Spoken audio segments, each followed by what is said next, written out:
talk surveys in North Carolina real estate because it's a very important topic and gaining in importance as we consider what's going to happen with real estate from 2025 on. Now, one thing you should know is that North Carolina was an original colony, and some of y'all that move here from the West Coast may have lost touch with your U.S. history. We have been here a long time. When you go back to colonial government and you go back to those original land grants and land purchases that were going on, at the time, we established our survey guidelines that we still use today. And that is a method called meets and bounds. Now, what is meets and bounds? Not meet like M-E-E-T, but meet, M-E-T-E, also a great Scrabble word. Meets and bounds means that when we look at the property corners, you might have one corner that is the big boulder, and another corner was the big oak tree, and then the bound, which would be the line across the edge of a property, might be the river. So when you're looking at an old survey, it can say more or less acreage. It won't have 4.91, it just says 5 acres more or less, and it can be more or less based on the boulder, the tree, the river. Because let's just take that river into account. If the property is surveyed or was surveyed in 17 and 72, and the river was in a drought time, it might have a different shape and edges than in a very rainy time. So that can move things around, which was why it says more or less. Now, if you're wondering why that's still our policy today, well, some deeds have been in the same property for generation upon generation. Now, this primarily applies if you're buying acreage or if you're buying land in an area where there just hasn't been a lot of turnover. That's entirely different than our vinyl villages, these subdivisions that our mass production builders do. But even those, if you read the deeds, you're going to see some hearkening back to the meets and bounds time. Now, why would you even want a survey if your deed describes where the property is? I want you to think about this whole meets and bounds situation. If you buy a property and there's a boulder at one corner and a tree at the other corner, let's discuss what happens to trees over time.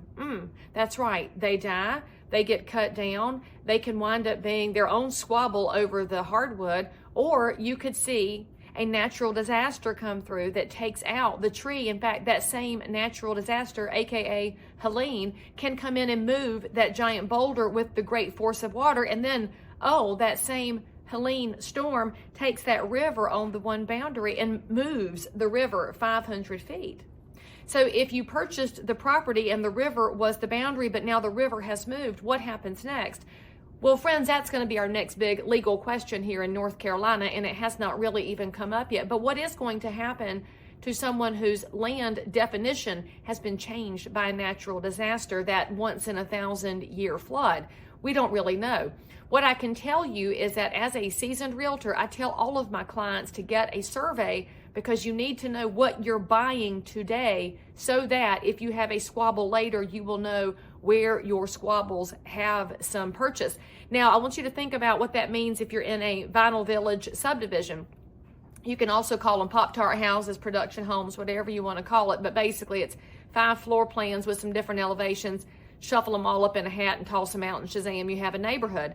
Now, when we look at those, I will often list a home where the property owner has fenced the backyard. Yay, we love a fenced yard. It makes it much easier to market the property. However, if that property owner did not have an accurate survey at the time of installing that fence, you might have an encroachment. And an encroachment is when your fence is on the wrong property. In many of these neighborhoods, if you go into a home and you see that the backyard is fenced and the neighbor is attached, they've shared one of the boundary lines, and then the next neighbor up, they share two, we call that tacking on. And it happens so frequently because it's a cost savings to the neighbors. However, the risk of tacking on is that if you tack on to somebody's incorrectly installed fence, you could have a whole street where everybody's fences are out of bounds because of the originating fence. Now I come to sell your house and find out that your fence is not actually on your property line. We have a couple of options. First of all, you can pick up that fence and move it. That's going to be expensive. It's going to cause a mess in the yard, but it's often the simplest legal solution. The second thing you can do as a homeowner is go over to the neighbor and say, hey neighbor, will you sign this little document that says you're cool with my fence being on your property? Or that neighbor's going to come to you and say, hey, can I leave my fence on your property? Thereby creating a long-term entanglement issue that, frankly, I don't think anybody needs more entanglements in their life, which is why as a realtor, I say, get your survey, let's get the fence correctly positioned so that you don't have long-term problems. Now, when you talk about this survey, you might choose as a buyer not to get one. You might say, Lee Brown, that house has been there for 100 years. I'm cool. And I'm going to say, please sign this waiver because it might not be cool because we don't know everything about the title history and the deed history and the neighbor history and all of the little handwritten notes that may have gone back and forth to which we do not have access. So you don't want to get a survey. That means when your title insurance policy is issued, and title insurance, I'm sure I have a video about it somewhere. Title insurance is what protects your interest in your property. And your mortgage holder, if you have a mortgage, is going to have lender coverage. As an owner, if you put in a down payment, you're going to want to have owner coverage, which covers the entire purchase price of the property. But that title insurance policy, if you don't get your own fresh new survey to confirm your boundaries at the time of purchase, is going to have an exception on it that says we'll cover everything except survey issues. So when your realtor says get owner coverage on title insurance, we want you to have protection against unknown things in the future, because with title insurance and surveys, they may never be an issue, but if they come up, they're going to be wildly expensive when it comes to time and money. So long story short, your survey protects you today, and then it's going to give you a little bit of legal help in the future when things change, with the big asterisk and caveat being, if your property was changed dramatically by Hurricane Helene, we don't yet know what that's going to look like, but it's going to take really smart realtors and really skilled surveyors to help people navigate that.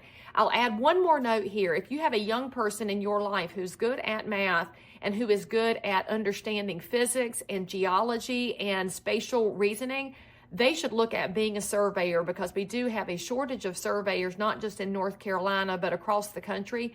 It is a wonderful profession if you like being outdoors and if you like doing calculations and you like things that are black and white, but are sometimes in those gray areas thanks to meets and bounds. By the way, if you're moving to North Carolina and you want to know more about our system of real estate here and how it may differ for places like California, give me a call. My team and I would love to